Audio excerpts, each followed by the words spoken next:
the German Air Force Commander, Lieutenant General Ingo Gerhardt. Air Marshall Mayhew, Gerry, my friend, welcome to German airspace. Two allies flying side by side.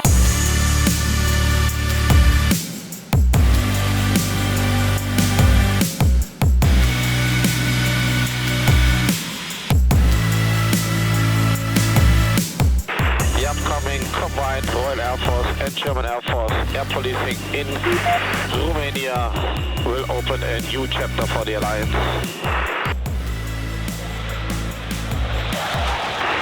We will achieve a unique level of interoperability for NATO forces.